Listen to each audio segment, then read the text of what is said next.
Hello there, fancy folk, and welcome back to episode 3 of my Witcher 3 playthrough. I'm not sure what we're doing today. I don't remember what I recorded, but we're on a beach, so that's nice. What am I looking at? Alchemy stuff? Okay, so I think today we're going to be clearing up more of the White Orchard map, finding more points of interest, potentially making a swallow potion, which is nice. Oh.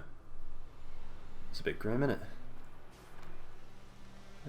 Oh, that's dark. Look at that. The legs just... Ugh. That's not nice. Yeah, here we go. Oh yeah, we'll be doing the quest we just picked up from that guy with the dog last episode as well. Bit of hanging corpse physics there. It's always fun. Here we go. So one of the other things that you can discover at points of interest are monster nests, as we just did. And these nests can be blown up with bombs. Grape shot bomb, salmon bomb, and dancing star, I think? Grape shot is just like a bomb that explodes and deals damage. Salmon is a bomb that explodes and stuns people. It's like a flashbang or a stun grenade from COD or whatever. And real life. And dancing star is like, I think it's the one that blows up and sets things alight. Like an incendiary grenade, I think. Don't hold me to that. But I think that's the one. And here we can see one of the enemy we fought at the start of the game, which is a ghoul, a pack of ghouls, and the thing that makes ghouls unique is that when they can sort of back off from you in battle, and they can activate a sort of healing aura that they put on themselves, and they will start slowly healing some of their lost health, which can be a bit annoying, especially on the higher difficulties, but if you sort of focus on one at a time and kill them as quick as you can, then it shouldn't be too much of a problem. Yeah, so here we can see that I don't actually have a grape shot, salmon, or dancing star bomb at the moment. So that's definitely a goal for the near future. Get the ingredients for them, which shouldn't be too hard. Yeah, here we're just checking what we need. So salmon, we need celandine and saltpeter. So we've got enough celandine already, but no saltpeter. So yeah, that's what I'll be aiming to pick up in the very near future. A bit of saltpeter, which can be found in miscellaneous crates and sacks, I think. So that's not too hard to find. Just keep searching till you find it. That's sort of my philosophy with the start of the game of Witcher 3. You just search as much as you can to get as many ingredients as you can, and then you'll be good for the rest of the game. You're here, good. Bastion. His body must be here somewhere. Among countless others. Want to examine them one by one? Could take a while. You needn't fret. The recruits from White Orchard painted a small flower on their shields so as to be able to spot each other in battle. There was just a few of them. We look for the flowers, we'll find Bastion quick. No offense, but many a soldier's dropped his shield. Especially if he was on the losing side. If we find the shield alone, Hassan will catch the scent and lead us to Bastion. Come on. Sooner we get this done, the better. So there we get to see a bit of background on the war. That's those tents we just ran past are Temerian tents, and the symbols on them are the symbols of Temeria. And this battle was between Nilfgaard and Temeria, and Nilfgaard clearly won, as those spiky barricades may hint at. So Temeria is the defending side because we're currently in the Northern Realms, and Nilfgaard are the invaders, and Nilfgaard are winning quite spectacularly, really.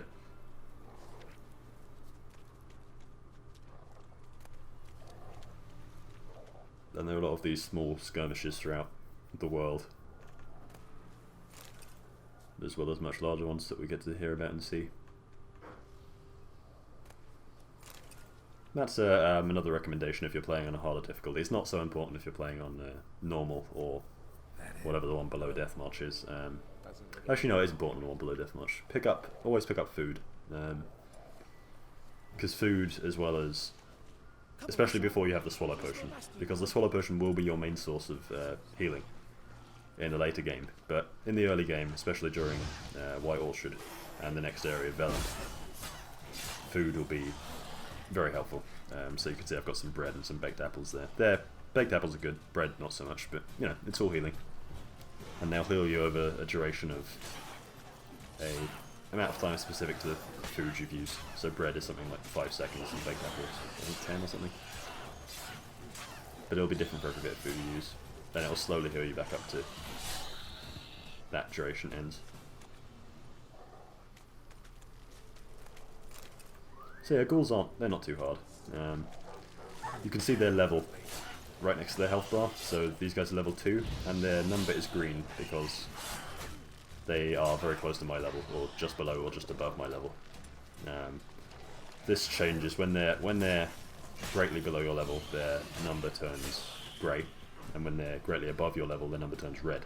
If they're huge distances above your level, then they'll have a little skull above their name in their health bar, and that will show that if you fight these people, these guys, these monsters, whatever you're fighting, you'll probably get killed. It's not impossible to kill them. I've done it a few times on the easier difficulty, but it won't be an easy fight, and it'll be a long fight, more specifically, so make sure you're proper stocked up if you're going to take on one of those enemies. But there's always the option to just wait, come back when you're higher level and fight them then, which is what I tend to do. As long as you remember that you've been there and left the enemy alive, then you're good. Might be hard to tell, I know, but could this be him? Bastion was big, broad-shouldered. Kind of reminiscent of in The Witcher 2, in the second area, if you've taken the non-human path, if you side with Yorvith, the leader of the Scoia'tael, and go into is it Vergen? Yeah, Vergen. There's been a huge battle nearby that city, and the mage Sabrina Glevissig, Sabrina Glevissig. She was the mage consort of King Henselt of Kedwin. I'm doing all this in memory, so I might get some details wrong, but that's all right so far. She was the mage consort of King Henselt of Kedwin, and during the battle, she was like, "Nah, fuck it. We're losing, so I'm gonna throw fireballs at the battlefield." And she fucked up, man. She fucked up bad. She called like what was basically a meteor storm down on the battlefield and just killed everyone. Everyone was dead. Both sides. Everyone was just burned. And the whole battlefield was cursed, and there was a huge curse put on the whole battlefield, which meant that the battle sort of raged on until the curse was broken by Geralt in the end. But they're essentially spectres of all the people that died fighting eternally on the battlefield. And Sabrina Glevissig was burned at the stake, as were many other mages or sorceresses or witches or whatever you'd call them.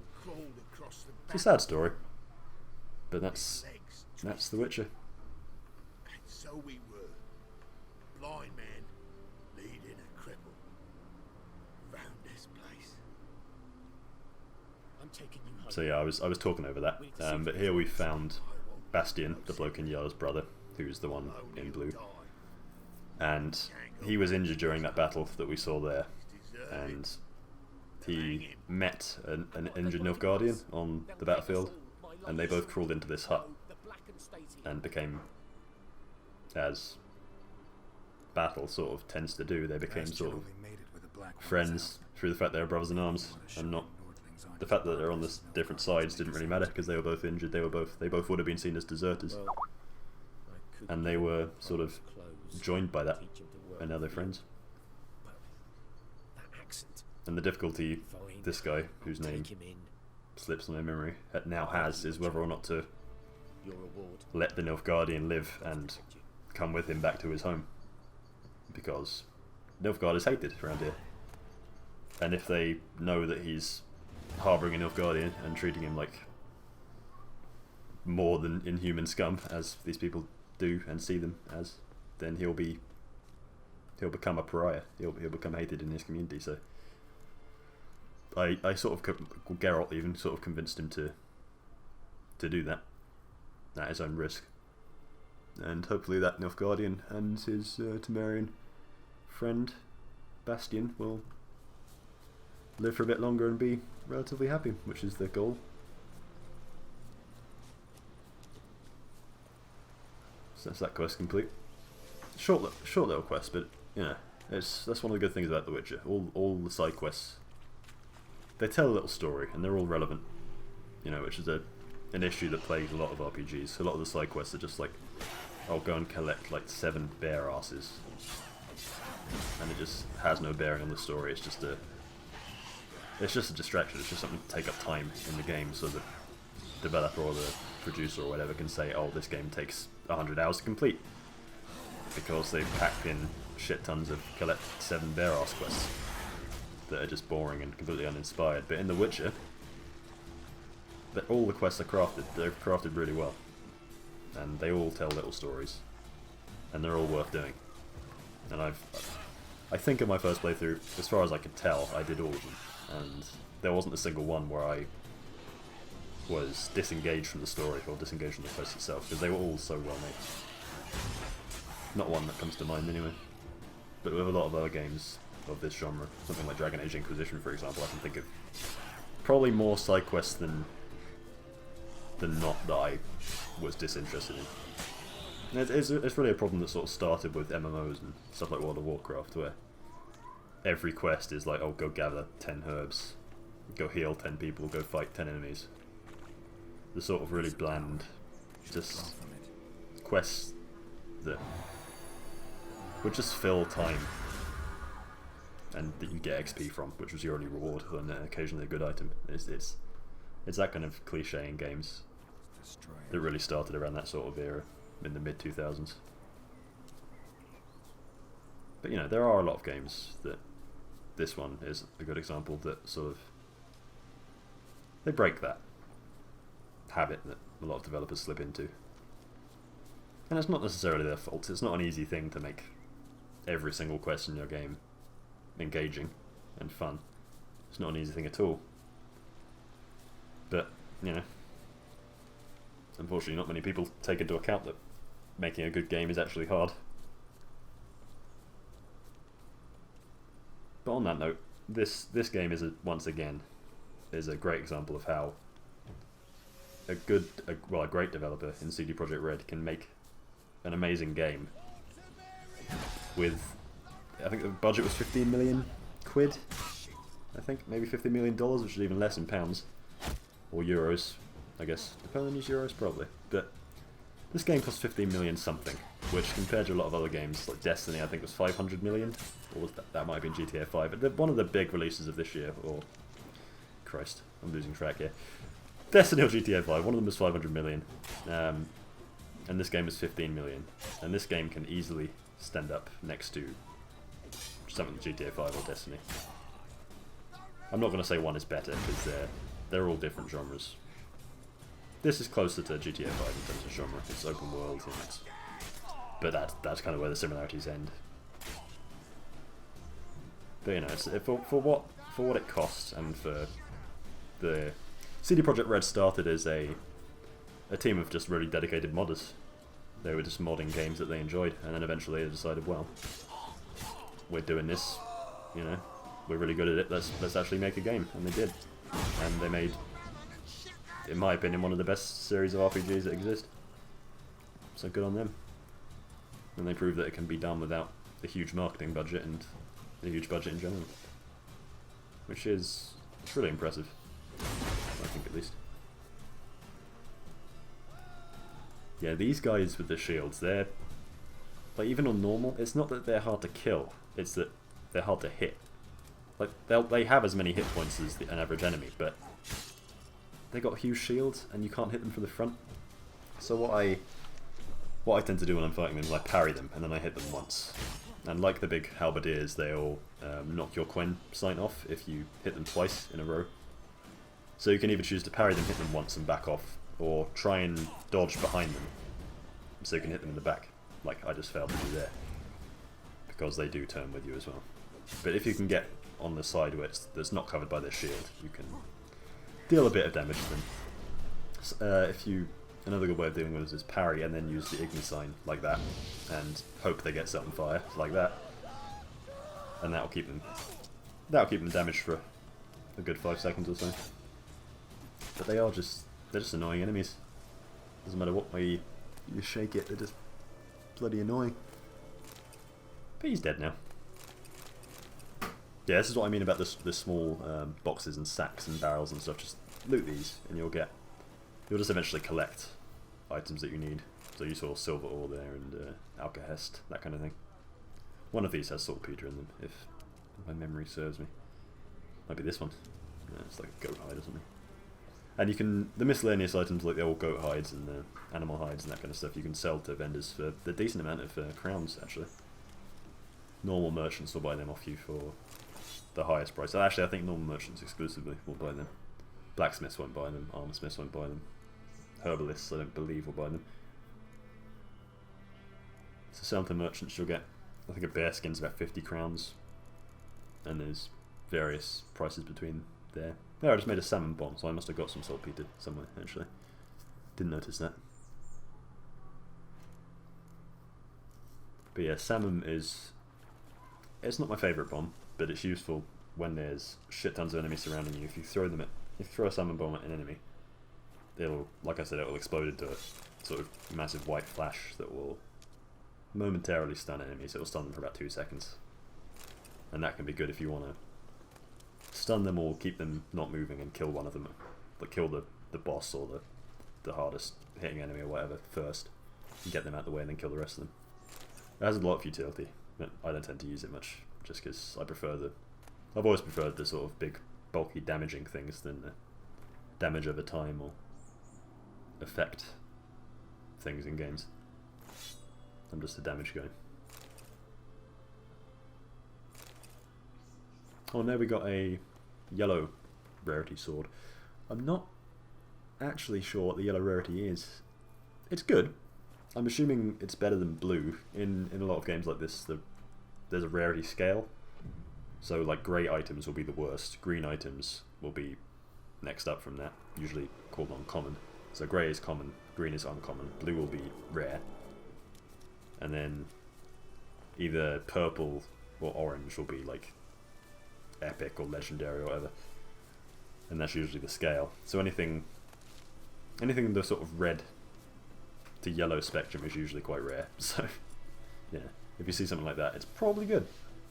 Probably good. In this, orange is relic, and relics they tend to be very powerful weapons. So Strange. if you get your hands on a relic item, then good, use that. They'll often, the trade-off is often with a blue item, it'll just be a damaging sword, it'll just do a certain amount of DPS, and that'll be it. But with a yellow or orange item, it'll have added effects, so it might do like 10% extra fire damage, or it might increase fire damage done through any means by 10%. It could add bleeding damage, poisoning damage, frost damage. It could have a higher chance to crit during combat. It could increase the damage done by critical hits in combat as well. So there's a lot of positive effects that you'll want to be using from relic items, and but like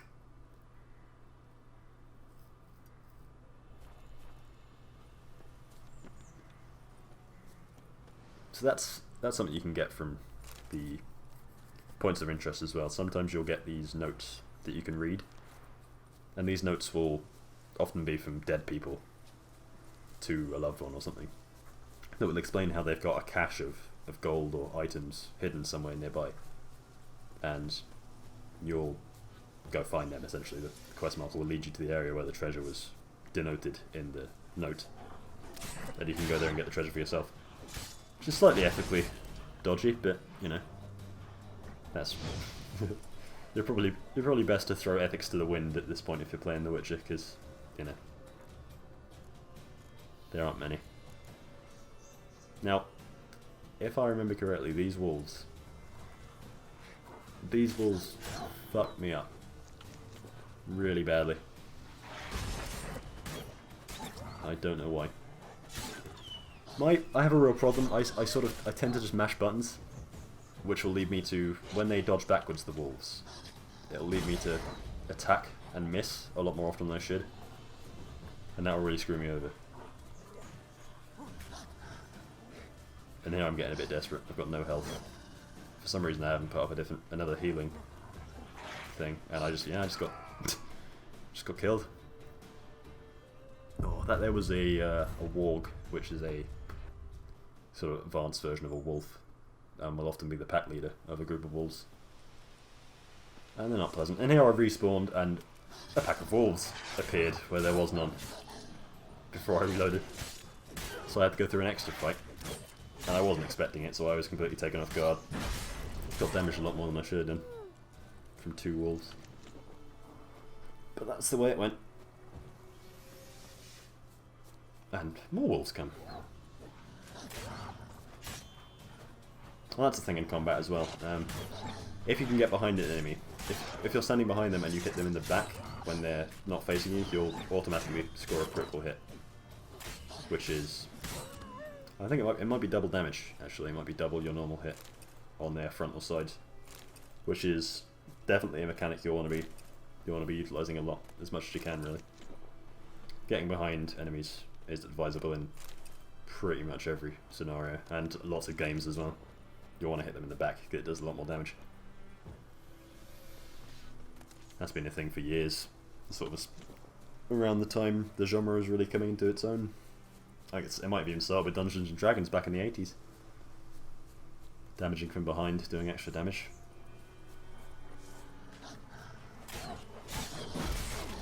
See, like this is the serious problem when fighting wolves. There's so many of them, and they'll often be all attacking you at once.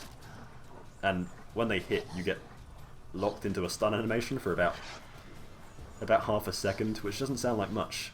But when there's 4 wolves biting you all at once, and you suddenly get locked by a wolf's bite, they can all jump at you at once and just kill you, essentially.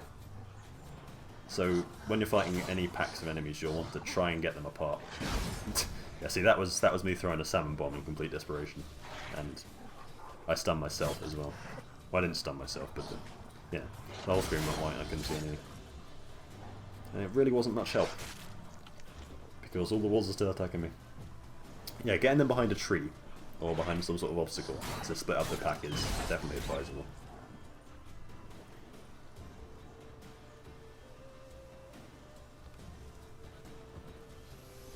And yeah, what you'll see me doing here and in the rest of the fights in the game is, when my Quen sign is gone, if the yellow bar on the top left hasn't yet refilled, I'll likely be backing off and waiting for that to refill, because that's a sign of when you can use another sign. That's an indication of when you can use another sign. So as you want Quen up at all times, if it goes down and your yellow bar hasn't refilled, I'd suggest backing off and waiting for it to refill so you can top up your Quen. Which essentially gives you an extra hit that you can take in battle, which is lovely.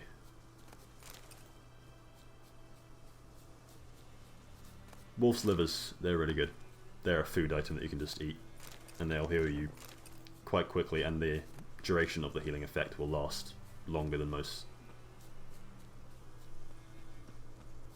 Yeah, this is right, so I killed those wolves, and these are the wolves that spawned here. So I killed them, and ran back to where they spawned, and they'd respawned. The same group of wolves has respawned. That's what I thought when I recorded it. I might be wrong. Either I just got really unlucky, and another pack of wolves spawned right next to these that weren't there the last time. That's probably what happened. And it's rough. It's rough. See, look how hard that hit. That took off a good quarter if not a third of my health. And now I'm getting desperate again and just died from a wolf from behind. Really got to be more careful than I just was. But sometimes even being careful isn't enough. Yeah, that's me getting slightly pissed off. I think this time is the time I do it, so, you know. If boredom's setting in, I think you'll be good in about a minute's time. Well, you know, I say that. Just gotta hope my sultry voice is enough to keep you entertained until then. You know.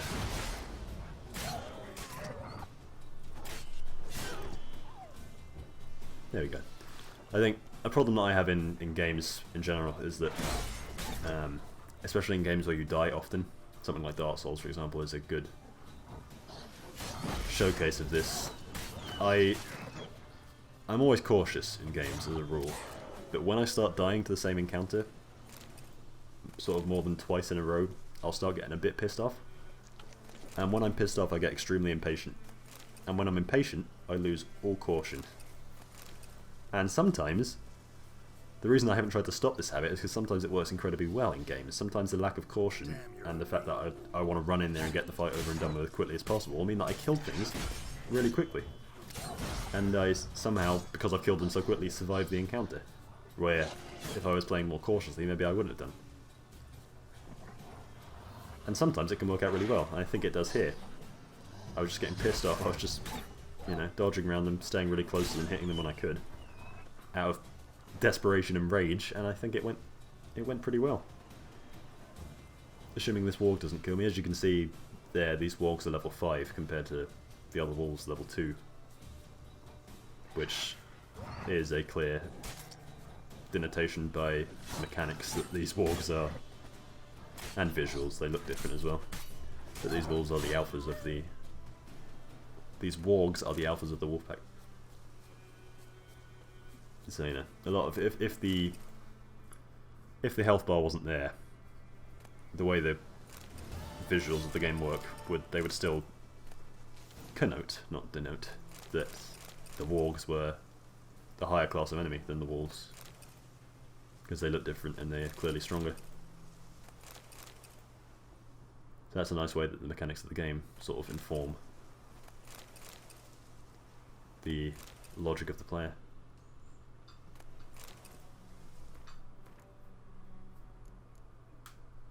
We've got a few swords from that. This is what I was talking about. As you can see there, I've got like 20 plus swords in my inventory, and they're taking up a lot of weight right now. So what you'll want to do is explore as many points of interest as you can, but when you start getting close to your encumbrance limit, when you start getting close to the max weight limit you've got, you'll want to maybe fast travel or just go by roach back to a vendor or a merchant that you can sell your stuff to, and then head back out into the wilderness and explore some more.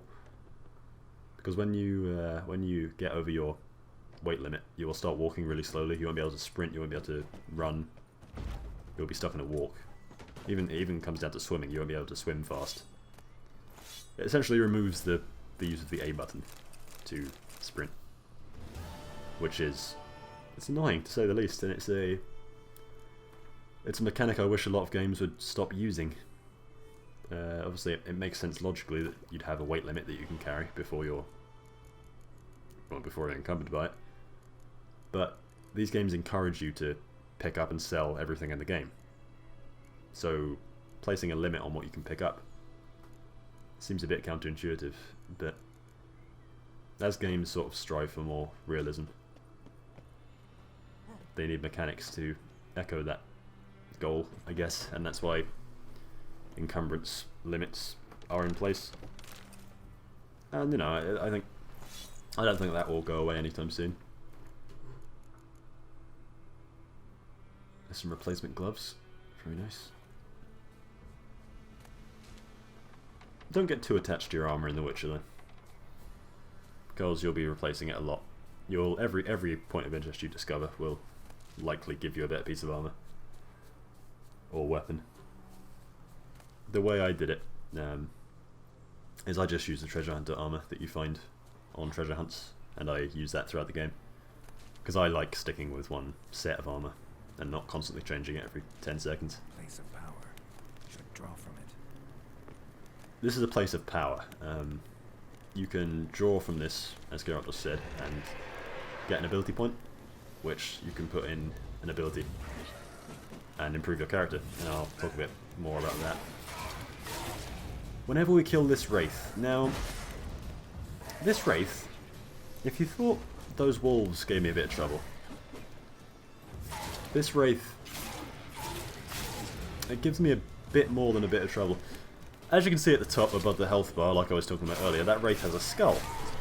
this means that it's an enemy I really shouldn't be fighting at my level, which I think is currently 1, might be 2. No, I think it's 1. So I think that says level 7. So I'm fighting a level 7 enemy at level 1, which isn't brag worthy. It's just stupid. And I think here we might see why it's stupid. But yeah, I'm using my knowledge of my last playthrough to help me as much as I can here. The Erden sign helps a lot with wraiths of all type. What it does, see, there we go. Wraiths have, all wraiths, no matter which type you're fighting, have this sort of spectral form that they go into, and they become translucent. And all your hits on them are reduced massively.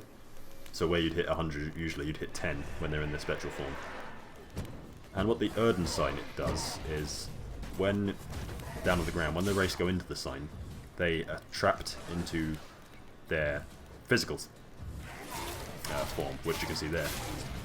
When they're fully coloured and they're not gaseous, I guess, when they're fully coloured and solid, you do normal damage to them, and the Erden sign traps them in this form. So you want to use that to do as much damage as possible to them.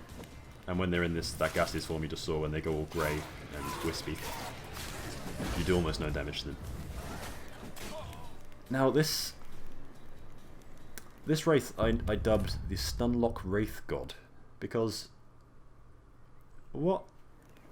Its attacks, as you'll see if you look closely, when it disappears in a cloud of gas, it will reappear behind you, and it will do a chain of 3 attacks, which if you get hit by one of them, it locks you in place, and you can't dodge away from it.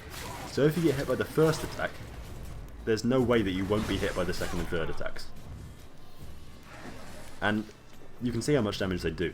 So essentially, if you slip up even once and mistime your dodge by even a fraction of a second, you'll get hit and you won't be able to do anything. You won't be able to avoid its second and third hits because they lock you in place.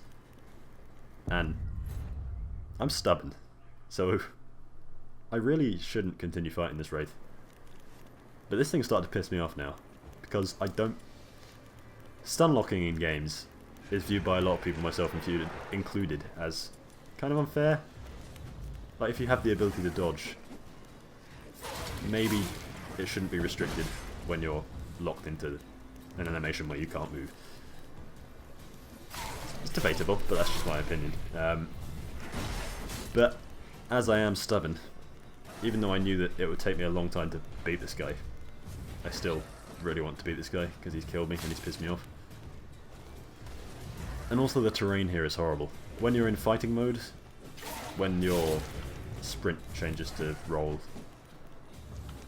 and when you can't run or jump, and when your jump changes to dodge,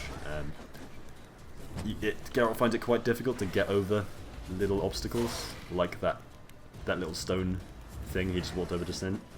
You can get stuck on them really easily, and in a combat arena when you're fighting an enemy, you don't want to get stuck on anything, because that can be the difference between dodging away or getting stuck and not being able to dodge away and being hit and killed. So the combination of the dodgy combat arena and the wraith stun locking, that, you know, it really kind of pissed me off. Look at that. It's just full health I was just on. Almost full health. And I got hit by the first attack, and because of that I couldn't dodge the second and third. It's physically impossible for me to do it. And it hurts, man. It hurts. So I started to figure out that when the wraith is just appearing, when it's first coming up from the ground, you can start attacking it and it will be damaged, and it will be stun locked because it's locked in this animation of appearing. So you can damage it for a good 2-3 seconds without being able to do anything. So I thought, well, you know what? If there's things here that are making this fight unfair for me, then I might as well utilise what I can to make this fight unfair for the wraith. So I've done a lot of damage to it already. I think this might be the time. Oh, I got so lucky there. I was just far enough away for it for the third attack to miss me, which was incredibly lucky. Yeah, so here I'm putting the wolf slivers on my action bar, which, as you can see my health going up, it's doing it a lot faster than the raw meat or water or bread or whatever. do, which is handy. I'd like to say I had a tip for rolling away when the wraith disappears, and I think rolling to the side again is the best way of doing it, because it often appears behind you. So if you roll behind you, it might still hit you. Right. So I didn't kill the wraith, but it disappeared. So we're good. Well, that's what we assumed the first time we played the game. Here I'm in the ability tree. I have 2 points available. One. Wait, I'm still level 1. I had 2 points. They were from places of power. And ability points can be put into trees of either the magic tree, the melee combat tree, or alchemy tree, or just a miscellaneous tree that has various utility abilities. And yeah, I guess I'll talk a bit more about that whenever I do it next time. Here we have the wraith again in a really dark combat arena. So annoying. It works thematically because it's a wraith, and wraith inhabit places where there are dead people, so graveyards or crypts like this one. You expect them to be dark, but you can imagine my unhappiness after I just fought this wraith for a good 5 minutes. It then disappeared, didn't let me finish the fight, and then took me into a combat arena that's arguably worse than the one I was just fighting in. And this fight really wasn't pleasant on this difficulty. I didn't have any problems with it on normal, my first time round, and a lot of people won't either, but on Deathmarch you have to be pretty damn good, better than me at least, to fight this thing without many problems. Apparently I've given up on Erden at this point. I think I must have thought Quen was so important that I needed to keep that up at all times and not waste my adrenaline on Erden, which in hindsight was a good decision. Because sometimes avoiding that first hit in its chain of 3 can be the difference between living or being killed by its next 2 attacks. As you can see there, like, his first attack was absorbed by Quen, its second hit, and his third, for some reason, just missed completely. If it all fall through, it hit me, I'd be dead for sure.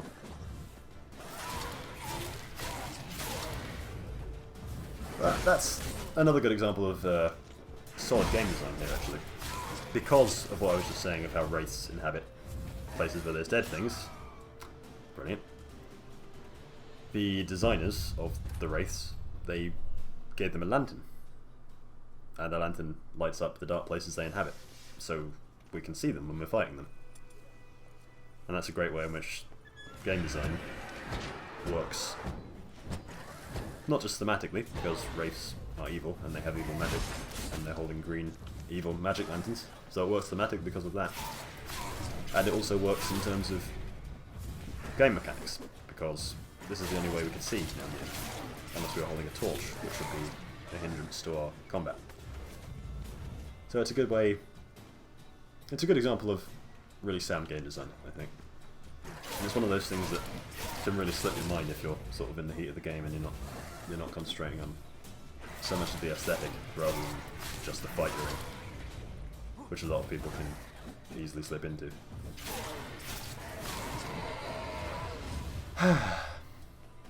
I'm relieved just watching this back, like, Jesus. There we go. So that's part of the first Treasure Hunter set, the Viper School set that we got. The Viper School is a Witcher school, like Geralt's Wolf School.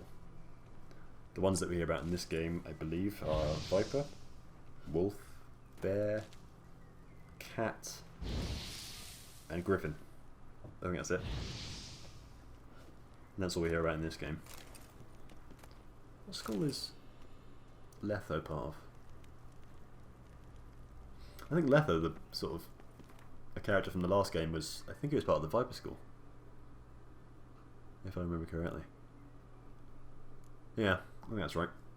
Don't quote me on that though. Might not be right. But yeah, there are 5 schools that we hear a lot about in this, and we get various bits of lore about them all when we go on the treasure hunter quests for all their gear sets. So we'll see a bit of that when the playthrough gets a bit further on. And now we got a new piece of armour, which is always nice. That was a nice little loot room there. Arguably not worth the hassle I went through killing that wraith, but you know, you might have a much easier time with that than I did. That pissed me off so much. Not having that.